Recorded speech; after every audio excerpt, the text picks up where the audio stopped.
ఇంకా అప్ సైడే వెళ్తుంది ఫ్రెండ్స్. ఎందుకంటే మార్కెట్‌లోని రిజెక్షన్ వచ్చినా సరే, బయర్స్ యొక్క కంట్రోల్ ఉందనమాట. ఎప్పుడైతే మార్కెట్‌లో బయర్స్ యొక్క కంట్రోల్ ఉందో, మార్కెట్ ఇంకా పైకి వెళ్ళడానికి ఎక్కువ ట్రై చేస్తుంది. సో, అందుకని రేపు కూడా మార్కెట్ అనేది కంప్లీట్‌గా అప్ సైడే వెళ్తుంది. సో, మార్కెట్‌లో మనకు సపోర్ట్ అండ్ రెసిస్టెన్స్ లెవెల్స్ చెప్తాను చూడండి. సో, 51,120, 50,662, 50,282 ఇవి రెసిస్టెన్స్ లెవెల్స్ ఇవి. సపోర్టింగ్ లెవెల్‌కొస్తే 49,705, 49,388, 49,229. నేను ఏదైతే సపోర్ట్ అండ్ రెసిస్టెన్స్ లెవెల్స్ ఇచ్చానో వీడియో ఎండ్‌లో కూడా పెడతాను.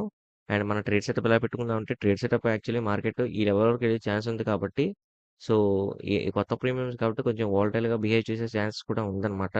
సో, అందుకని మీరు జాగ్రత్తగా ఎందుకంటే కంటిన్యూయస్‌గా మల్టిపుల్ డోజీ క్యాండిల్స్ వచ్చాయన్నమాట.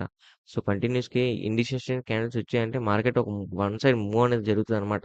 అది ఐదర్ అప్ సైడ్ గాని, మనకు డౌన్ సైడ్ గాని 2 సైడ్‌లో ఏదైనా జరగొచ్చు. కానీ నేనైతే ఎక్కువ అప్ సైడ్ జరుగుతదని అనుకుంటున్నానన్నమాట.